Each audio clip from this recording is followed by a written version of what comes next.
Hi friends, ನಿಮಗೆಲ್ಲ ಮತ್ತೊಂದು ವಿಡಿಯೋಗೆ ಸ್ವಾಗತ. ಫ್ರೆಂಡ್ಸ್, ಕರ್ನಾಟಕ ರಾಜಕೀಯದಲ್ಲಿ ತುಂಬ ದೊಡ್ಡ ಮಟ್ಟದಲ್ಲಿ ಚರ್ಚೆಯಾಗೋ ವಿಷಯ ಅಂದರೆ ಅದು ಬೆಳಗಾವಿ ಜಿಲ್ಲೆಯ ರಾಜಕಾರಣದಲ್ಲಿ ತಮ್ಮದೇ ಆದ ಪ್ರಭಾವ ಹೊಂದಿರುವ ಶಾಸಕಿ ಲಕ್ಷ್ಮೀ ಹೆಬ್ಬಾಳ್ಕರ್ ಮತ್ತು ಪ್ರಭಾವಿ ರಾಜಕಾರಣಿಯಾದ ರಮೇಶ್ ಜಾರಕಿಹೊಳಿ ನಡುವಿನ ತೀವ್ರ ರಾಜಕೀಯ ಪೈಪೋಟಿ.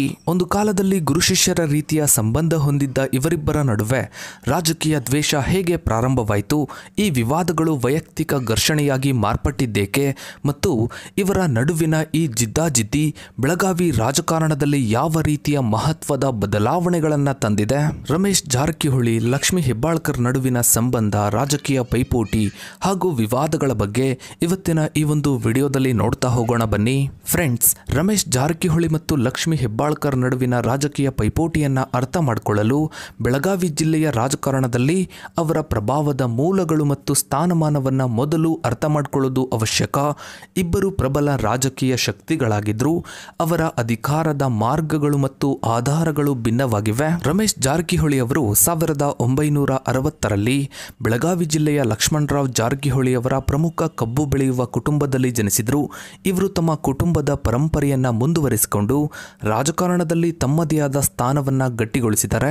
ರಮೇಶ್ ಜಾರಕಿಹೊಳಿ ಅವರು ಗೋಕಾಕ್ ವಿಧಾನಸಭಾ ಕ್ಷೇತ್ರವನ್ನ 6 ಬಾರಿ ಪ್ರತಿನಿಧಿಸಿದ್ದು, ಈ ಕ್ಷೇತ್ರವು 15 ವರ್ಷಗಳಿಗೂ ಹೆಚ್ಚು ಕಾಲ ಜಾರಕಿಹೊಳಿ ಕುಟುಂಬದ ಹಿಡಿತದಲ್ಲೇ ಇದೆ. ಇನ್ನು ಜೂನ್ 2016ರಲ್ಲಿ ಇವರು ಸಿದ್ದರಾಮಯ್ಯ ನೇತೃತ್ವದ ಕಾಂಗ್ರೆಸ್ ಸರ್ಕಾರದಲ್ಲಿ ಸಣ್ಣ ಪ್ರಮಾಣದ ಕೈಗಾರಿಕೆಗಳ ಸಚಿವರಾಗಿ ಸೇವೆ ಸಲ್ಲಿಸಿದ್ರು. ಇವರ ರಾಜಕೀಯ ಜೀವನದ ಮತ್ತೊಂದು ಪ್ರಮುಖ ಮೈಲುಗಲ್ಲು 2019ರಲ್ಲಿ ಆಪರೇಷನ್ ಕಮಲದಲ್ಲಿ ಇವರ ಪ್ರಮುಖ ಪಾತ್ರ. ಈ ಪಕ್ಷಾಂತರ ವಿರೋಧಿ ಕಾನೂನಿನ ಅಡಿಯಲ್ಲಿ ಇವರನ್ನ ವಿಧಾನಸಭೆಯಿಂದ ಅನರ್ಹಗೊಳಿಸಲಾಗಿದ್ರು. ಡಿಸೆಂಬರ್ 2019ರಲ್ಲಿ ಬಿಜೆಪಿ ಟಿಕೆಟ್ನಲ್ಲಿ ಮರು ಆಯ್ಕೆ ಆದರು. ಇನ್ನು ಲಕ್ಷ್ಮೀ ಹೆಬ್ಬಾಳ್ಕರ್ ಅವರು ಬೆಳಗಾವಿ ಗ್ರಾಮೀಣ ಕ್ಷೇತ್ರದ ಶಾಸಕಿಯಾಗಿ ಆಯ್ಕೆಯಾಗಿದ್ದು, ಪ್ರಸ್ತುತ ಸಿದ್ದರಾಮಯ್ಯ ಸರ್ಕಾರದಲ್ಲಿ ಮಹಿಳಾ ಮತ್ತು ಮಕ್ಕಳ ಅಭಿವೃದ್ಧಿ ಸಚಿವರಾಗಿ ಸೇವೆಯನ್ನ ಸಲ್ಲಿಸ್ತಾ ಇದ್ದಾರೆ. 1975ರಲ್ಲಿ ಬೆಳಗಾವಿ ಜಿಲ್ಲೆಯ ಚಿಕ್ಕಹಟ್ಟಿಹೊಳಿ ಗ್ರಾಮದಲ್ಲಿ ಕೃಷಿ ಕುಟುಂಬದಲ್ಲಿ ಜನಿಸಿದ ಇವರು 2004ರಲ್ಲಿ ಕಾಂಗ್ರೆಸ್ ಪಕ್ಷಕ್ಕೆ ಸೇರಿದ್ರು. ನಂತರ 2015ರಲ್ಲಿ ರಾಜ್ಯ ಮಹಿಳಾ ಕಾಂಗ್ರೆಸ್ ಅಧ್ಯಕ್ಷರಾಗಿ ನೇಮಕಗೊಂಡ್ರು. ಇದು ಇವರ ರಾಜಕೀಯ ಪ್ರೊಫೈಲ್ ಅನ್ನ ಹೆಚ್ಚಿಸಿತು. ಇನ್ನು 2023ರ ವಿಧಾನಸಭಾ ಚುನಾವಣೆಯಲ್ಲಿ ಇವರು ದೊಡ್ಡ ಅಂತರದಲ್ಲಿ ಗೆದ್ದು ಬೆಳಗಾವಿ ಜಿಲ್ಲೆಯಲ್ಲಿ ಕಾಂಗ್ರೆಸ್ ಪಕ್ಷದ ಪ್ರಮುಖ ನಾಯಕರಾಗಿ ತಮ್ಮ ಸ್ಥಾನವನ್ನ ಭದ್ರಪಡಿಸಿಕೊಂಡರು. ರಮೇಶ್ ಜಾರಕಿಹೊಳಿ ಮತ್ತು ಲಕ್ಷ್ಮೀ ಹೆಬ್ಬಾಳ್ಕರ್ ನಡುವಿನ ತೀವ್ರ ಪೈಪೋಟಿಯು ರಾಜ್ಯ ರಾಜಕೀಯಕ್ಕೆ ಹರಡಲು ಒಂದು ಸ್ಥಳೀಯ ಘಟನೆಯೇ ಪ್ರಮುಖ ಕಾರಣವಾಯಿತು. ಬೆಳಗಾವಿಯಲ್ಲಿನ ಪ್ರಾಥಮಿಕ ಭೂ ಅಭಿವೃದ್ಧಿ ಬ್ಯಾಂಕಿನ ಅಧ್ಯಕ್ಷ ಸ್ಥಾನಕ್ಕೆ ನಡೆದ ಚುನಾವಣೆ ಈ ವೈಯಕ್ತಿಕ ಘರ್ಷಣೆಗೆ ಮೂಲ ಕಾರಣವಾಗಿದೆ.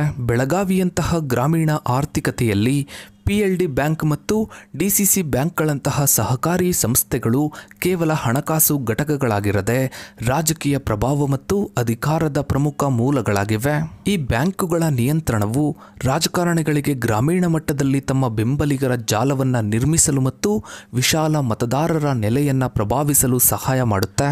ಈ ಸಂಸ್ಥೆಗಳು ಉದ್ಯೋಗಾವಕಾಶಗಳು ಮತ್ತು ಆರ್ಥಿಕ ನೆರವು ಒದಗಿಸುವ ಮೂಲಕ ರಾಜಕೀಯ ಆಶಯಗಳನ್ನು ಬಲಪಡಿಸುತ್ತವೆ.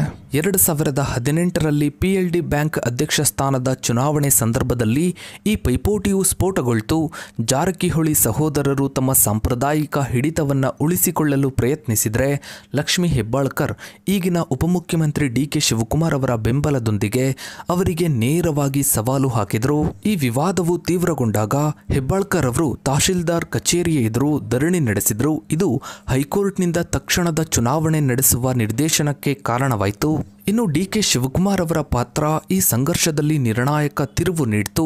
ರಮೇಶ್ ಜಾರಕಿಹೊಳಿ DK ಶಿವಕುಮಾರ್ ಅವರ ಬೆಂಬಲದಿಂದ ಲಕ್ಷ್ಮೀ ಹೆಬ್ಬಾಳ್ಕರ್ ಅವರ ಗೆಲುವನ್ನು ಕಂಡಾಗ ಇದು ಬೆಳಗಾವಿಯ ರಾಜಕೀಯದಲ್ಲಿ ರಾಜ್ಯ ಮಟ್ಟದ ಟ್ರಬಲ್ ಶೂಟರ್ನ ಅನಗತ್ಯ ಹಸ್ತಕ್ಷೇಪ ಎಂದು ಪರಿಗಣಿಸಿದರು. ರಮೇಶ್ ಅವರಿಗೆ ಇದು ತಮ್ಮ ಅಧಿಕಾರಕ್ಕೆ ನೇರ ಸವಾಲಾಗಿದೆ ಎಂದು ಭಾಸವಾಯಿತು. ಈ ಘಟನೆಯು ಸ್ಥಳೀಯ ರಾಜಕೀಯದ ಒಂದು ಸಮಸ್ಯೆಯು ರಾಜ್ಯ ಮಟ್ಟದ ರಾಜಕೀಯದ ಮೇಲೆ ಹೇಗೆ ಪರಿಣಾಮ ಬೀರುತ್ತೆ ಎಂಬುದನ್ನು ಸ್ಪಷ್ಟಪಡಿಸುತ್ತೆ. ರಮೇಶ್ ಜಾರಕಿಹೊಳಿ ಅವರ ಕೋಪ ಮತ್ತು ಅವಮಾನವು ಆಪರೇಷನ್ ಕಮಲದಲ್ಲಿ ಭಾಗವಹಿಸೋದಕ್ಕೆ ಮತ್ತು ಸಮ್ಮಿಶ್ರ ಸರ್ಕಾರದ ಪತನಕ್ಕೆ ಪ್ರಮುಖ ಪ್ರೇರಣೆಯಾಯಿತು.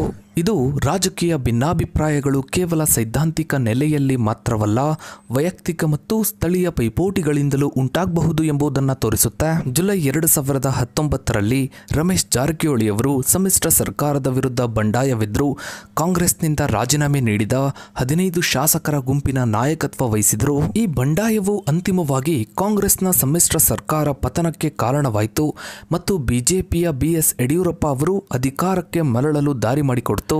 ಈ ಕ್ರಮದ ಹಿಂದೆ ಜಾರಕಿಹೊಳಿ ಅವರ ಲಕ್ಷ್ಮೀ ಹೆಬ್ಬಾಳ್ಕರ್ ಮತ್ತು DK ಶಿವಕುಮಾರ್ ಅವರೊಂದಿಗಿನ ತೀವ್ರ ಅಸಮಾಧಾನ ಪ್ರಮುಖ ಕಾರಣವಾಗಿತ್ತು. ತಮ್ಮನ್ನು ಸಚಿವ ಸ್ಥಾನದಿಂದ ಕೈಬಿಟ್ಟಿರುವುದು ಮತ್ತು ಬೆಳಗಾವಿಯ ರಾಜಕೀಯದಲ್ಲಿ DK ಶಿವಕುಮಾರ್ ಅವರ ಹೆಚ್ಚಿದ ಪ್ರಭಾವದಿಂದ ರಮೇಶ್ ಜಾರಕಿಹೊಳಿ ಅತೀವ ಕೋಪಗೊಂಡಿದ್ರು. ಈ ಘರ್ಷಣೆಯಲ್ಲಿ ಮತ್ತೊಂದು ಮುಖ್ಯ ಅಂಶವೆಂದರೆ ರಮೇಶ್ ಅವರ ಸಹೋದರ ಮತ್ತು ಕಾಂಗ್ರೆಸ್ ನಾಯಕರಾದ ಸತೀಶ್ ಜಾರಕಿಹೊಳಿ ಅವರ ಸಾರ್ವಜನಿಕ ಪ್ರತಿಕ್ರಿಯೆ. ಸತೀಶ್ ಜಾರಕಿಹೊಳಿ ಅವರು ರಮೇಶ್ ಜಾರಕಿಹೊಳಿ ಅವರು ಲಕ್ಷ್ಮೀ ಹೆಬ್ಬಾಳ್ಕರ್ ಅವರ ಕೈಕಾಲು ಹಿಡಿದು ಅತ್ತು ಕರೆದು ಸಚಿವರಾಗಿದ್ದಾರೆ ಎಂದು ಆರೋಪಿಸಿದರು. ಇವರು ತಮ್ಮ ಸಹೋದರನ ಪಕ್ಷಾಂತರಕ್ಕೆ ಲಕ್ಷ್ಮೀ ಹೆಬ್ಬಾಳ್ಕರ್ ಅವರೊಂದಿಗಿನ ಜಗಳವೇ ಕಾರಣ ಎಂದು ಹೇಳಿದರು. ಅಲ್ಲದೆ ರಮೇಶ್ ಜಾರಕಿಹೊಳಿ ಅವರು ರಾಜಕೀಯದಲ್ಲಿ ತಮ್ಮ ನಾಯಕರನ್ನು ಷೇರು ಮಾರುಕಟ್ಟೆಯಲ್ಲಿನ ಷೇರುಗಳಂತೆ ಬದಲಾಯಿಸುತ್ತಾರೆ ಎಂದು ಟೀಕಿಸಿದರು. ಸತೀಶ್ ಜಾರಕಿಹೊಳಿ ಅವರ ಈ ಹೇಳಿಕೆಯು ರಮೇಶ್ ಅವರ ರಾಜಕೀಯ ಬಂಡಾಯದ ಹಿಂದಿನ ಪ್ರೇರಣೆಯ ಬಗ್ಗೆ ಹೊಸ ಬೆಳಕನ್ನು ಚೆಲ್ಲಿತು. ರಮೇಶ್ ಅವರ ಬಂಡಾಯವು ಕೇವಲ ರಾಜಕೀಯ ಕಾರ್ಯತಂತ್ರವಾಗಿರದೆ ವೈಯಕ್ತಿಕ ಅವಮಾನ ಮತ್ತು ಅಧಿಕಾರದ ನಷ್ಟದ ಭಾವನೆಯಿಂದ ಪ್ರೇರೇಪಿತವಾಗಿದೆ ಎಂಬುದು ಸ್ಪಷ್ಟವಾಯಿತು. ರಮೇಶ್ ಅವರಿಗೆ ಪ್ರಬಲ ನಾಯಕ ಎಂಬ ತಮ್ಮ ಸಾರ್ವಜನಿಕ ಪ್ರತಿಷ್ಠೆಗೆ ಧಕ್ಕೆಯಾಗಿದೆ ಎಂದು ಭಾಸವಾಯಿತು. ಈ ಘಟನೆಯು ರಾಜಕೀಯ ದ್ವೇಷವು ಕೇವಲ ಭಿನ್ನ ಸಿದ್ಧಾಂತಗಳಿಂದ ಉಂಟಾಗುವುದಿಲ್ಲ, ಬದಲಾಗಿ ವೈಯಕ್ತಿಕ ಘರ್ಷಣೆಗಳು, ಪ್ರತಿಷ್ಠೆಯ ಪ್ರಶ್ನೆಗಳು ಮತ್ತು ಕುಟುಂಬದೊಳಗಿನ ಕಲಹಗಳಿಂದಲೂ ಪ್ರೇರೇಪಿತವಾಗಬಹುದು ಎಂಬುದನ್ನು ತೋರಿಸಿತು. ರಮೇಶ್ ಜಾರಕಿಹೊಳಿ ಮತ್ತು ಲಕ್ಷ್ಮೀ ಹೆಬ್ಬಾಳ್ಕರ್ ನಡುವಿನ ಪೈಪೋಟಿಯು ಮಾಧ್ಯಮಗಳ ಮೂಲಕ ಸಾರ್ವಜನಿಕರ ಮುಂದೆ ಬಂತು. ಇಲ್ಲಿ ಇಬ್ಬರು ನಾಯಕರು ಪ್ರಬಲ ಸಾಂಸ್ಕೃತಿಕ ಮತ್ತು ಸಂಬಂಧಿತ ನಿರೂಪಣೆಗಳನ್ನು ಬಳಸಿಕೊಂಡು ಪರಸ್ಪರ ತೀವ್ರವಾಗಿ ಟೀಕಿಸಿದರು. ಸಾರ್ವಜನಿಕ ಹೇಳಿಕೆಯೊಂದರಲ್ಲಿ ರಮೇಶ್ ಜಾರಕಿಹೊಳಿ ಅವರು ಲಕ್ಷ್ಮೀ ಹೆಬ್ಬಾಳ್ಕರ್ ಅವರನ್ನು ವಿಷಕನ್ಯೆ ಎಂದು ಕರೆದರು. ತಮ್ಮ ಮತ್ತು DK ಶಿವಕುಮಾರ್ ನಡುವಿನ ವೈಮನಸ್ಸಿಗೆ ಹೆಬ್ಬಾಳ್ಕರ್ ಅವರೇ ಕಾರಣ ಎಂದು ಆರೋಪಿಸಿದ ಜಾರಕಿಹೊಳಿ ಅವರು ನಮ್ಮಿಬ್ಬರ ವೈಮನಸ್ಸಿಗೆ ಪೆಟ್ರೋಲ್ ಸುರಿದರು ಎಂದು ಗಂಭೀರ ಆರೋಪ ಮಾಡಿದರು. ಈ ಹೇಳಿಕೆಯು ಲಕ್ಷ್ಮೀ ಹೆಬ್ಬಾಳ್ಕರ್ ಅವರನ್ನು ಒಂದು ವಿನಾಶಕಾರಿ ಮತ್ತು ಕುತಂತ್ರಿ ರಾಜಕಾರಣಿ ಎಂದು ಬಿಂಬಿಸುವ ಪ್ರಯತ್ನವಾಗಿತ್ತು. ರಮೇಶ್ ಜಾರಕಿಹೊಳಿ ಅವರ ಆರೋಪಗಳಿಗೆ ಲಕ್ಷ್ಮೀ ಹೆಬ್ಬಾಳ್ಕರ್ ಅವರು ಭಾವನಾತ್ಮಕವಾಗಿ ಪ್ರತಿಕ್ರಿಯಿಸಿದರು. ಅವರು ತಮ್ಮ ರಾಜಕೀಯ ಹೋರಾಟವನ್ನು ರಾಮಾಯಣದ ಸೀತಾಮಾತೆಯ ಅಗ್ನಿ ಪ್ರವೇಶಕ್ಕೆ ಹೋಲಿಸಿಕೊಂಡರು. ರಾಜಕಾರಣದಲ್ಲಿ ಮಹಿಳೆಯರು ಎದುರಿಸುವ ಕಷ್ಟಗಳನ್ನು ಪ್ರಸ್ತಾಪಿಸಿದ ಅವರು ಮಹಿಳೆಯರ ಜೀವನವು ಹುಟ್ಟಿನಿಂದ ಸಾವಿನವರೆಗೂ ಸಂಘರ್ಷ ಮತ್ತು ಪರೀಕ್ಷೆಗಳಿಂದ ಕೂಡಿರುತ್ತದೆ ಎಂದು ಹೇಳಿದರು. ಮತ್ತೊಂದು ಸಂದರ್ಭದಲ್ಲಿ ರಮೇಶ್ ಜಾರಕಿಹೊಳಿ ಅವರು ಸಾರ್ವಜನಿಕ ಸಮಾರಂಭವೊಂದರಲ್ಲಿ ಮಾತನಾಡುತ್ತಾ ಲಕ್ಷ್ಮೀ ಹೆಬ್ಬಾಳ್ಕರ್ ಅವರನ್ನ ಗೆಲ್ಲಿಸಿದ್ದು ತಮ್ಮ ತಪ್ಪಾಗಿದೆ ಎಂದು ಜನರಲ್ಲಿ ಕ್ಷಮೆಯನ್ನ ಯಾಚಿಸಿದರು. ಅವರು ಒಳ್ಳೆಯ ಸಂಸ್ಕೃತಿಯ ಹೆಣ್ಣುಮಗಳು ಎಂದು ಭಾವಿಸಿ ಮರಾಠಿ ಮತದಾರರ ಬೆಂಬಲದೊಂದಿಗೆ ಅವರನ್ನ ಗೆಲ್ಲಿಸಲು ಸಹಾಯ ಮಾಡಿದ್ದಾಗಿ ಹೇಳಿಕೊಂಡರು. ಈ ಹೇಳಿಕೆಯು ಹೆಬ್ಬಾಳ್ಕರ್ ಅವರ ರಾಜಕೀಯ ಯಶಸ್ಸನ್ನು ತಳ್ಳಿಹಾಕಿ ಆಕೆಯ ಗೆಲುವಿಗೆ ತಮ್ಮ ಪಾತ್ರವೇ ಮುಖ್ಯ ಕಾರಣವೆಂದು ಹೇಳುವ ಪ್ರಯತ್ನವಾಗಿತ್ತು. ಜೊತೆಗೆ ಬೆಳಗಾವಿಯ ರಾಜಕಾರಣದಲ್ಲಿ ಪ್ರಾದೇಶಿಕ ಅಂದರೆ ಮರಾಠಿ ಕನ್ನಡಿಗ ಭಾವನೆಗಳನ್ನು ಪ್ರಚೋದಿಸುವ ಒಂದು ಪ್ರಯತ್ನವೂ ಆಗಿತ್ತು. ಹೀಗೆ ರಮೇಶ್ ಜಾರಕಿಹೊಳಿ ಮತ್ತು ಲಕ್ಷ್ಮೀ ಹೆಬ್ಬಾಳ್ಕರ್ ಅವರ ನಡುವಿನ ರಾಜಕೀಯ ಪೈಪೋಟಿಯು ಇನ್ನೂ ಕೂಡ ಮುಂದುವರಿತಾ ಇದೆ. ಇನ್ನು ಮುಂದಿನ ದಿನಗಳಲ್ಲಿ ಏನೆಲ್ಲ ಆಗುತ್ತೆ ಅನ್ನೋದನ್ನ ಕಾದು ನೋಡಬೇಕಿದೆ. ಇನ್ನು ಇದರ ಬಗ್ಗೆ ನಿಮ್ಮ ಅನಿಸಿಕೆ ಅಭಿಪ್ರಾಯಗಳನ್ನು ತಪ್ಪದೇ ಕಮೆಂಟ್ ಸೆಕ್ಷನ್ ಅಲ್ಲಿ ಕಮೆಂಟ್ ಮಾಡಿ. ಹಾಗೆ ವಿಡಿಯೋಗೊಂದು ಲೈಕ್ ಮಾಡ್ತಾ ವಿಡಿಯೋನ ಆದಷ್ಟು ಎಲ್ಲ ಕಡೆ ಶೇರ್ ಮಾಡಿ. ನೀವಿನ್ನು ನಮ್ಮ ಚಾನಲ್ಗೆ ಸಬ್ಸ್ಕ್ರೈಬ್ ಆಗಿಲ್ಲ ಅಂದರೆ ಕೆಳಗಡೆ ಕಾಣೋ ಸಬ್ಸ್ಕ್ರೈಬ್ ಬಟನ್ ಕ್ಲಿಕ್ ಮಾಡಿ. ಹಾಗೆ ಪಕ್ಕದಲ್ಲಿ ಕಾಣೋ ಬೆಲ್ ಐಕಾನ್ ಕೂಡ ಕ್ಲಿಕ್ ಮಾಡಿ. Thanks for watching.